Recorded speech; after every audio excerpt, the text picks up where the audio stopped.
जब आप चैलेंज के साथ मंत्र साधना करेंगे कि मैं 4 महीने करूंगा और 4 महीने में आपको सिद्धि नहीं भी मिलेगी, नहीं मिल सकती आपको 4 महीने में सिद्धि। मैं आपको फिर कहता हूं, यदि मैं आपको मंत्र बताता हूं और तुम सोचते हो कि किताबों में लिखा है कि 9 दिन में ये साधना सिद्धि मिल जाएगी और तुम 9 दिन मंत्र जाप करते हो, तुम्हें सिद्धि नहीं मिलती, मिल ही नहीं सकती। 9 दिनों में ये जो मंत्र है, ये जो साधना है, उन लोगों के लिए है जो MA पास है और तुम 9 पहली क्लास में।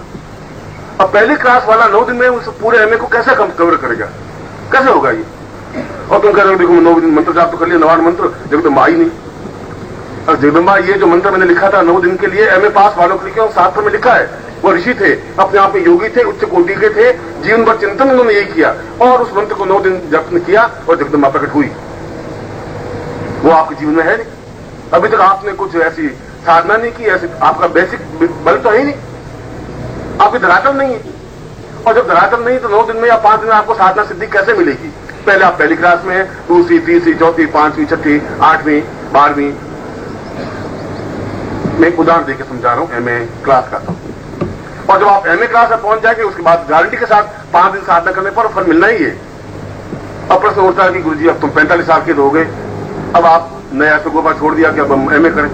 अब MA करेंगे मर जाएंगे हम, लगड़े मसान चले जाएंगे, आगे चले गए, थोड़े बहुत बच्चे हैं अब चले जाएंगे। अब वो लक्ष्मी बेचारी कब आएगी? तब आएगी शक्तिपात के माध्यम से। अगर ऐसे नहीं आएगी तो गुरु देगा आपको, क्योंकि सौभाग्य दुर्भाग्य से मैं आपका गुरु हूं।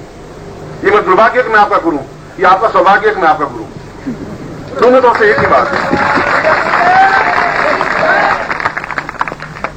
इसलिए यदि ऐसा नहीं हो सकेगा तो मैं आपको पहली क्लास से प्रमोशन देकर 5वीं क्लास कराऊंगा। पहले 5 एकदम से मैंने छलांग नहीं लगा, फिर पहली क्लास से मैं 5वीं क्लास में लाऊंगा, फिर 5वीं क्लास से आप 11वीं क्लास में आएंगे, दूसरी बात करूंगा तो